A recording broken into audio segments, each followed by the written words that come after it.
नमस्कार दोस्तों। क्या आम आदमी पार्टी वास्तव में दिल्ली के स्वास्थ्य और शिक्षा के लिए आशा की किरण है, या यह केवल राजनीतिक रेटोरिक में लिपटी एक मृग तृष्णा है? आज हम अरविंद केजरीवाल की सरकार के दिल में गहराई से उतरते हैं ताकि उनके बड़े दावों के पीछे की सच्चाई को उजागर किया जा सके। जिसके पास मर्सिडीज गाड़ी है उसका भी इलाज हम फ्री में कराएंगे। बताओ क्या हम शासन में एक परिवर्तन देख रहे हैं, या क्या हमें केवल एक ऐसा नैरेटिव दिया जा रहा है जो लाखों लोगों द्वारा सामना की जाने वाली कठोर वास्तविकताओं को छुपाता है? हर दिन नागरिकों को ऐसे शीर्षकों से बमबारी की जाती है जो एएपी की उपलब्धियों का जश्न मनाते हैं। नई स्कूलें, बेहतर स्वास्थ्य सेवाएं और नवोन्मेषी नीतियां। लेकिन जब हम सतह के नीचे जाते हैं तो क्या होता है? क्या ये सफलताएं उतनी ठोस हैं जितनी वे दिखती हैं, या ये केवल धुएं और दर्पण हैं जो हमें उन निरंतर चुनौतियों से विचलित करने के लिए डिजाइन किए गए हैं जो हमारे समुदायों को परेशान करती हैं? आखिर इसका सच क्या है? आइए देखें। आम आदमी पार्टी ने दिल्ली के स्वास्थ्य क्षेत्र में बदलाव का प्रतीक बनने का दावा किया है।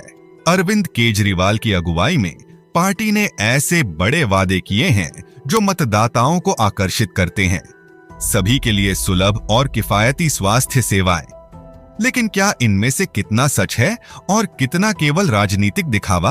उदाहरण के लिए संजीवनी योजना, जो सभी नागरिकों को 60 वर्ष और उससे अधिक आयु के लिए मुफ्त चिकित्सा देखभाल का वादा करती है। केजरीवाल का कहना है कि यह पहल सुनिश्चित करेगी कि चाहे अमीर हो या गरीब, इलाज मुफ्त होगा। लेकिन क्या इस तरह का व्यापक वादा वास्तव में पूरा किया जा सकता है?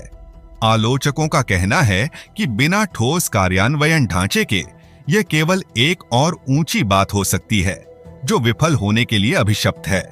हालांकि वादा आकर्षक लगता है, वास्तविकता अक्सर बहुत भिन्न होती है। कई सरकारी अस्पताल अभी भी भीड़भाड़ और अपर्याप्त संसाधनों से जूझ रहे हैं। जब मरीज अक्सर घंटों बल्कि दिनों तक इलाज पाने के लिए इंतजार करते हैं, तो हम कैसे एक ऐसे सिस्टम पर विश्वास कर सकते हैं जो मुफ्त स्वास्थ्य सेवाएं प्रदान करने का दावा करता है? इसके अलावा केजरीवाल की सरकार का दावा है कि वह केंद्रीय सरकार की आयुष्मान भारत योजना से अधिक स्वास्थ्य योजनाओं पर खर्च कर रही है, लगभग 9,000 करोड़ प्रतिवर्ष, जबकि पूरे देश के लिए 7,000 करोड़। लेकिन क्या यह खर्च दिल्ली निवासियों के लिए बेहतर स्वास्थ्य परिणामों में तब्दील होता है?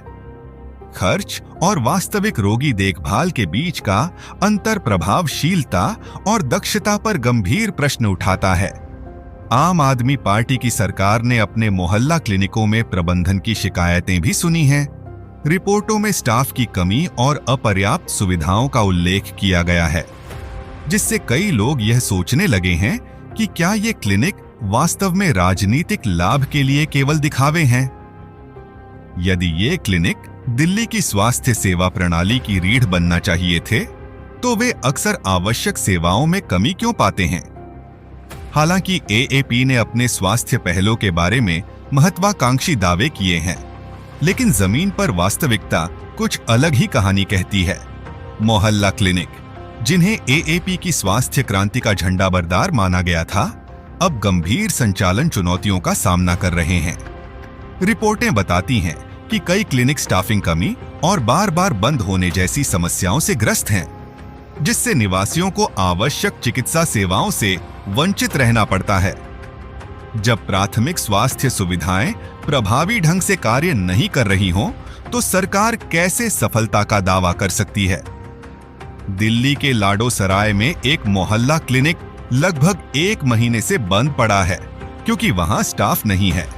स्थानीय निवासी संतोष जैसे लोग निजी स्वास्थ्य सेवा विकल्पों की तलाश करने को मजबूर हो गए हैं, जो महंगे हो सकते हैं। यह महत्वपूर्ण प्रश्न उठाता है, यदि ये क्लिनिक मुफ्त स्वास्थ्य सेवा प्रदान करने वाले थे, तो वे उन लोगों के दरवाजे क्यों बंद कर रहे हैं जिनके लिए उन्हें बनाया गया था? इसके अलावा जब ये क्लिनिक कार्यरत होते हैं, तब भी उन्हें भारी मरीजों की संख्या का सामना करना पड़ता है। एक डॉक्टर ने बताया कि उसने अपनी 6 घंटे की शिफ्ट में लगभग 100 मरीज देखे, क्योंकि आसपास के क्लिनिक बंद थे। क्या ऐसी परिस्थितियों में गुणवत्ता वाली देखभाल की उम्मीद करना उचित है? इसका उत्तर नहीं है। इन समस्याओं को बढ़ाते हुए पहले मुफ्त में उपलब्ध प्रयोगशाला परीक्षणों को निलंबित कर दिया गया था। एंटी करप्शन ब्रांच द्वारा किए गए जांच में पता चला कि फर्जी मरीजों को परीक्षणों के लिए बिल किया गया था, जिसके बाद सरकार ने इन सेवाओं को पूरी तरह से रोक दिया था। इस निर्णय ने कई मरीजों को महत्वपूर्ण निदान विकल्पों से वंचित कर दिया है। हम कैसे एक ऐसे सिस्टम पर विश्वास कर सकते हैं जो ऐसी विसंगतियों को अनुमति देता है? जो लोग इन सेवाओं पर निर्भर करते थे, वे अब निजी प्रयोगशालाओं की तलाश करने पर मजबूर हो गए हैं, जिससे उनकी वित्तीय स्थिति पर अतिरिक्त दबाव पड़ता है। स्थिति इस बात से भी बढ़ गई है कि डॉक्टर आवश्यक दवाओं की अपर्याप्त आपूर्ति पर शिकायत कर रहे हैं। एक डॉक्टर ने कहा कि 100 से अधिक आवश्यक दवाओं में से केवल 60 उनके क्लिनिक पर उपलब्ध थीं।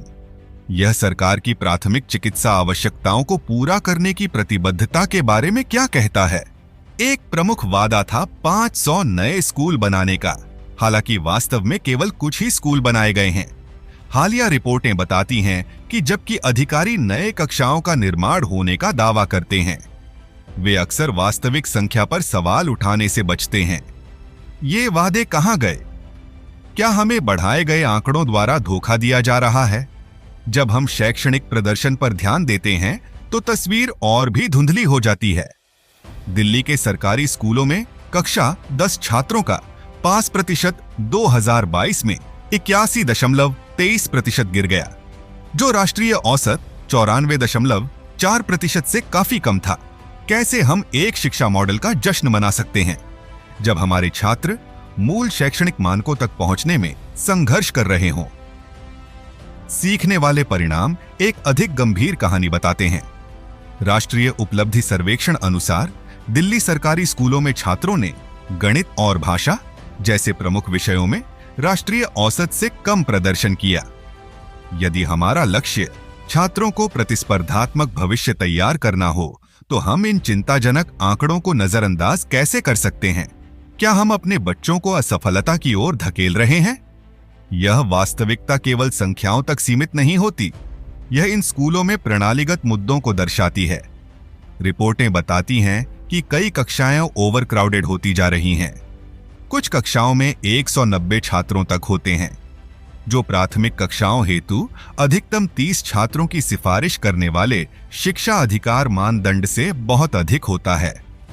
ऐसी परिस्थितियों में शिक्षकों द्वारा व्यक्तिगत ध्यान देने की कितनी संभावना होती है? क्या यह वास्तव में सीखने वाला वातावरण बनाता है? शिक्षक खुद भी दबाव महसूस कर रहे हैं। विभिन्न सरकारी स्कूलों में 50% से अधिक शिक्षण पद खाली पड़े हुए हैं, जबकि शेष शिक्षक गैर शिक्षण कार्यभार संभालते रहते हैं, जो छात्र सीखने पर ध्यान केंद्रित करने से हटा देता है। जब हमारे शिक्षक इतने थके होते हों, तो हम गुणवत्ता वाली शिक्षा कैसे अपेक्षित कर सकते हैं? माता पिता और समुदाय सदस्य शिक्षा गुणवत्ता पर अपनी चिंताओं व्यक्त कर रहे हैं। कई लोग देशभक्ति पाठ्यक्रम और बिजनेस ब्लास्टर्स जैसी पहलों पर निराशा व्यक्त करते हैं। ऐसे कार्यक्रम जो कागज पर अच्छे लगते हों, लेकिन सीखने वाले परिणामों पर कोई ठोस प्रभाव नहीं डालते। क्या ये केवल ऐसे भव्य नाम नहीं जिनका उद्देश्य हमें असली मुद्दों से विचलित करना था? जबकि एएपी अपने शैक्षणिक उपलब्धियों का प्रचार मीडिया अभियानों और विज्ञापनों द्वारा करती रहती है। आलोचकों का कहना है कि कई पहलुओं मात्र पिछले प्रशासन द्वारा पुनः ब्रांडेड कार्यक्रम थे। तथाकथित उत्कृष्टता विद्यालय परियोजना, जिसका उद्देश्य कुछ संस्थानों को बदलना था, वह सतही परिवर्तनों तक सीमित रह गई। क्या हम वास्तव में वास्तविक सुधार देख रहे हैं या बस पुराने विचारों का पुनः पैकेजिंग? सरकारी दावों और जमीनी वास्तविकताओं के बीच यह अंतर चौंकाने वाला होता जा रहा है। जबकि केजरीवाल शिक्षा और स्वास्थ्य क्षेत्र में जीत का जश्न मनाते रहते हैं, हजारों परिवार लंबी कतारें लगाकर ओवरक्राउडेड मोहल्ला क्लिनिक्स पर बुनियादी चिकित्सा ध्यान पाने हेतु संघर्ष कर रहे होते हैं। क्या हम इन विपरीत दृष्टांतों को समेट सकते हैं? क्या उन उपलब्धियों का जश्न मनाना उचित होगा जब इतने लोग अभी भी पीड़ित हों?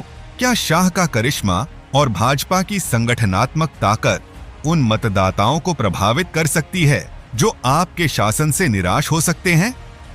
दूसरी तरफ अरविंद केजरीवाल अपने प्रशासन की उपलब्धियों को दोगुना कर रहे हैं। पूर्वी दिल्ली में सार्वजनिक बैठकें कर मतदाताओं को शिक्षा और स्वास्थ्य सेवा में अपनी सरकार की सफलताओं की याद दिला रहे हैं। लेकिन जैसे जैसे जनता की भावना बदल रही है, क्या वे भ्रष्टाचार और कुप्रबंधन के आरोपों का प्रभावी ढंग से मुकाबला कर सकते हैं? क्या उनकी पिछली उपलब्धियां बढ़ते संदेह के बीच मतदाताओं का विश्वास हासिल करने के लिए पर्याप्त होंगी? इस बीच कांग्रेस दिल्ली में अपनी पकड़ फिर से हासिल करने के लिए रणनीतिक प्रयास कर रही है। पार्टी के पूर्व अध्यक्ष राहुल गांधी ने केंद्र में आकर मतदाताओं से कांग्रेस की शासन की विरासत को पुनर्जीवित करने का आग्रह किया है। सचिन पायलट द्वारा जोरदार रोड शो के माध्यम से स्थानीय समर्थन जुटाने के साथ क्या कांग्रेस अपनी ऐतिहासिक जड़ों का लाभ उठाकर उन मतदाताओं को आकर्षित कर सकती है जो बदलाव के लिए तरस रहे हैं, या वे एएपी के मजबूत समर्थन को तोड़ने के लिए संघर्ष करेंगे? 2020 के चुनावों में एएपी ने 70 में से 62 सीटें जीती थीं, लेकिन इस बार समीकरण अलग है। 17 निर्वाचन क्षेत्रों में 10,000 से कम वोटों के अंतर से करीबी मुकाबले हुए। भाजपा और कांग्रेस दोनों ही इन युद्ध क्षेत्रों को निशाना बना रहे हैं। ये कड़ी टक्कर इस चुनाव के नतीजों को कैसे आकार देगी? क्या हम उन क्षेत्रों में विपक्षी दलों के संभावित पुनरुत्थान को देख रहे हैं जहां कभी एएपी का दबदबा था? प्रत्येक पार्टी ने मतदाताओं को आकर्षित करने के उद्देश्य से कल्याणकारी उपायों से भरे महत्वाकांक्षी घोषणा पत्र जारी किए हैं। एएपी पानी और बिजली जैसी मुफ्त सेवाओं पर ध्यान केंद्रित करती है। भाजपा बुनियादी ढांचे के विकास पर जोर देती है, जबकि कांग्रेस दीर्घकालिक शासन समाधानों के प्रति अपनी प्रतिबद्धता पर प्रकाश डालती है। लेकिन इन वादों के बीच मतदाता कैसे समझेंगे कि कौन सी पार्टी अपनी प्रतिबद्धताओं को पूरा कर सकती है? क्या हम ऐसे युग में प्रवेश कर रहे हैं जहां मतदाता सिर्फ बयानबाजी से ज्यादा की मांग करते हैं? दिल्ली भर के इलाकों में बातचीत के दौरान लोगों की भावनाएं स्पष्ट रूप से विभाजित हैं। कई नागरिक सभी दलों द्वारा अधूरे वादों पर निराशा व्यक्त करते हैं। क्या मतदाता अधिक समझदार हो रहे हैं? क्या वे इस चुनावी मौसम में लोकल लुभावन उपायों पर जवाबदेही को प्राथमिकता देंगे? उत्तर आने वाले वर्षों के लिए दिल्ली के राजनीतिक परिदृश्य को फिर से परिभाषित कर सकते हैं। आगामी चुनाव केवल प्रतिनिधियों को चुनने के बारे में नहीं है, वे दिल्ली में लोकतंत्र के लिए एक महत्वपूर्ण मोड़ का प्रतिनिधित्व करते हैं। मतदाता की भागीदारी महत्वपूर्ण है, क्योंकि नागरिक अपने विकल्पों का मूल्यांकन करते हैं और विचार करते हैं कि कौन सी पार्टी भविष्य के लिए उनके दृष्टिकोण के साथ सबसे अच्छी तरह से मेल खाती है। क्या हम अपने नेताओं को उनके वादों के लिए जवाबदेह ठहराने के लिए तैयार हैं? 5 फरवरी तक इस जटिल राजनीतिक परिदृश्य में आगे बढ़ते हुए नागरिकों के रूप में हमारे लिए यह आवश्यक है कि हम सूचित और सहभागी बने रहें। हमारे शहर का भविष्य अधर में लटका हुआ है। आइए सुनिश्चित करें कि हमारी आवाजें मतपेटी में जोरदार और स्पष्ट रूप से सुनी जाएं। हाल के मतदान डेटा से पता चलता है कि एएपी का समर्थन कम हो रहा है। 2020 में 54% के प्रभावशाली वोट शेयर से अनुमान है कि वे इस बार 45% भी हासिल करने के लिए संघर्ष कर सकते हैं। पिछले चुनाव के दौरान कई निर्वाचन क्षेत्रों में अपने वोट शेयर में वृद्धि करके भाजपा गति प्राप्त कर रही है।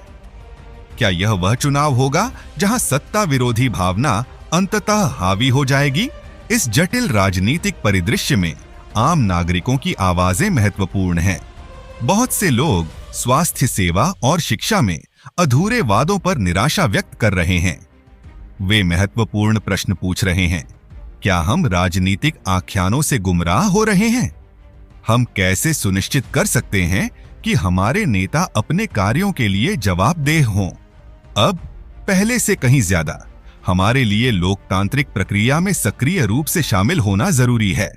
हम में से हर एक को अपने शहर के भविष्य को आकार देने में भूमिका निभानी है, चाहे वह दोस्तों और परिवार के साथ चर्चा के माध्यम से हो या सामुदायिक मंचों में भाग लेने के माध्यम से हमें यह सुनिश्चित करना चाहिए कि हमारी आवाज सुनी जाए। जब हम मतदान करने जा रहे हैं तो याद रखें कि आपका वोट आपकी आवाज है। यह बेहतर शासन, बेहतर सार्वजनिक सेवाओं और सत्ता में बैठे लोगों से वास्तविक जवाबदेही की आपकी उम्मीदों का प्रतिनिधित्व करता है। क्या आप अपनी आवाज उठाने के लिए तैयार हैं? क्या आप दिल्ली के लिए, अपने भविष्य के लिए खड़े होंगे? नीचे कमेंट करके जरूर बताना।